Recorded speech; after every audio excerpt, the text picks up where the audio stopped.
welcome back to the Marvelous McGlestons. For the last few months, I challenged myself by doing a 12 bird watercolor series.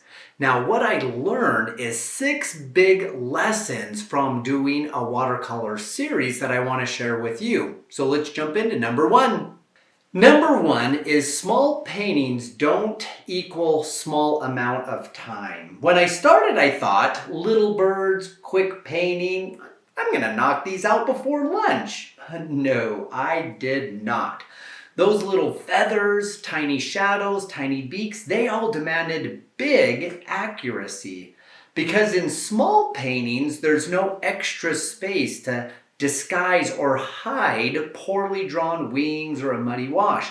Everything you put down matters. So the lesson for number 1 is tiny art really makes you honest. It also makes you a little cross-eyed from the squinting. Number 2 is repetition builds confidence, even when it gets a little boring.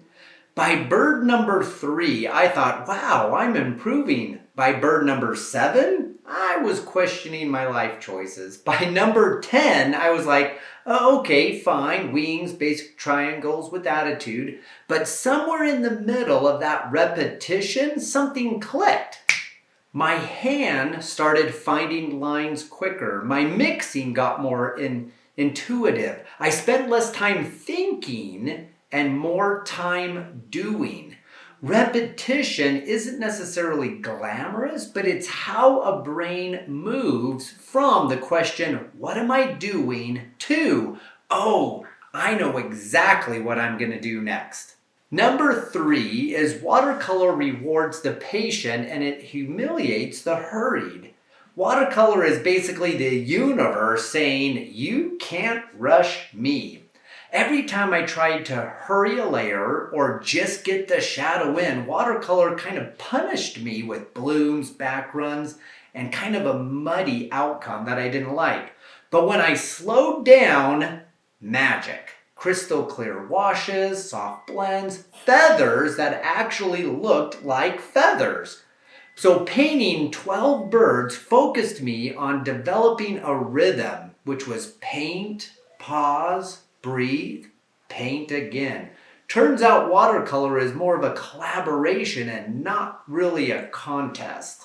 Number 4, birds taught me gesture, rhythm, and flow. Birds aren't just shapes, they're personalities. They're little animals, little beings. Some birds are all curves, some are angles, some look like they've got an attitude and they're judging me. Painting them helped me loosen up and focused on the gesture first. The moment, the tilt of the head, the swoop of the wing. If I started too much with the details too early, the whole bird kind of stiffened up like it had seen a ghost or something. But when I captured the motion overall first, everything else kind of fell into place. It was like the painting came alive and started breathing on the page. Number 5 is a limited palette helped boost my creativity. You've heard me say this before, use a limited palette to be able to get the colors you're looking for. For this series, I told myself, no new paints, I'm just using what I have on my immediate palette. And the miracle was limiting my palette actually made my creativity explode. I mixed more, I experimented with the warm and cool contrast, I created colors that really I haven't seen before in my paints. Funny thing is we think creativity needs unlimited options, but sometimes what it really just needs is a boundary to bounce off of. And finally, number 6, a series tells a story that I didn't actually expect. When I finally lined up all the finished pictures, I noticed something. They told a story. Not a story about the birds per se, but a story about me, Lane McGleston.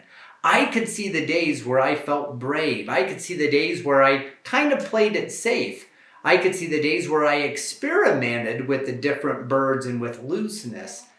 This series really became a visual journal, even if I didn't really plan on it. It was a way for me to help capture my growth in painting, my mood, my curiosity, and, the happy moments between the different pictures. And honestly, that was the real gift of a project like this.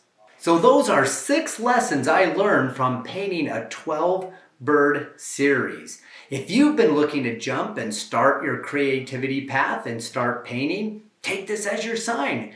Pick up a pen, pick up a pencil, and start that process. If you've enjoyed this, please consider subscribing, hitting that like button below for more content from Marvelous McGleston and Lane McGleston. And tell me in the comments below, what would you paint 12 times in a row? Hey, thanks again for watching. Be marvelous and enjoy painting.